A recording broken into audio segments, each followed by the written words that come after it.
mga kapamilya, mga Ka-Mayward flyers, and mga Ka-Mayward solids. Alexander Lexter Jules, nagbabalik po. Nako, Mama Entrata, nag-post po sa kanyang Instagram, and it is something very exciting, mga kaibigan. So, for you to see kung ano ang sinasabi kong medyo kaabang-abang, narito po ang Instagram ni Maymay Entrata.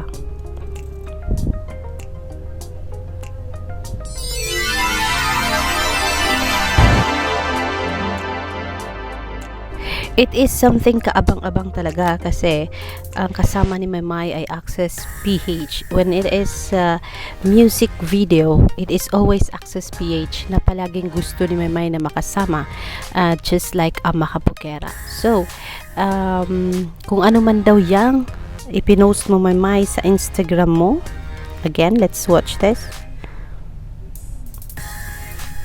We're back at Maymay and at Access PH. Yan ang sabi ni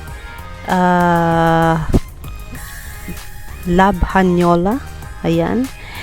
Kung ano man yan, talagang kaabang-abang yan, mga kaibigan. At yung post ni Maymay na yan ay ngayon ay nasa Twitter na 1 hour ago. Sabi ni Shania, kung ano man ito, Maymay, aabangan namin yan. Feeling ko bagong song na naman. Yan ang sabi ni Shania. Nako, talagang kaabang-abang nga yan, Maymay, since na-post mo na sa Instagram mo. Yan siguro ang dahilan kung bakit ilang araw ka na naming hindi nakita. Siguro sub-sub ka sa rehearsals with Access PH. Sana ay marinig namin kung ano man yung pinaghahandaan mo, and sana makita namin kung ano man yan, baby girl. Pa-share naman kahit konti. Ayan, sabi ni Dale, busy ang bebe. Kasi nga ito,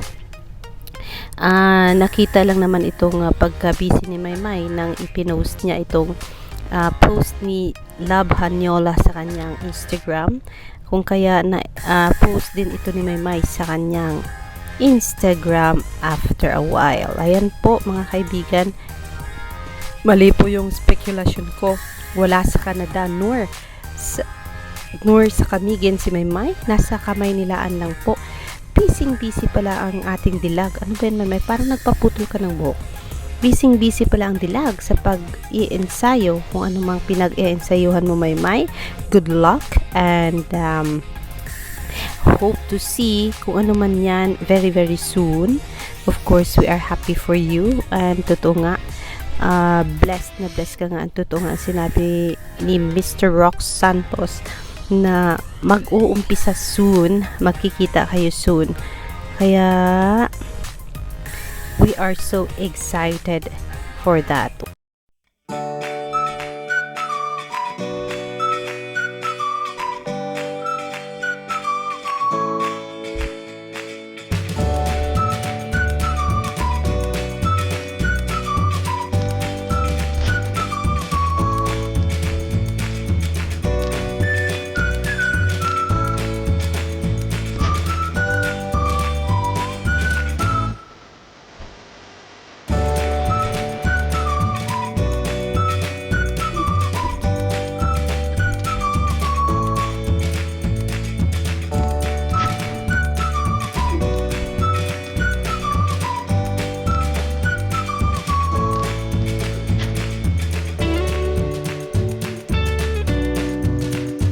Yes.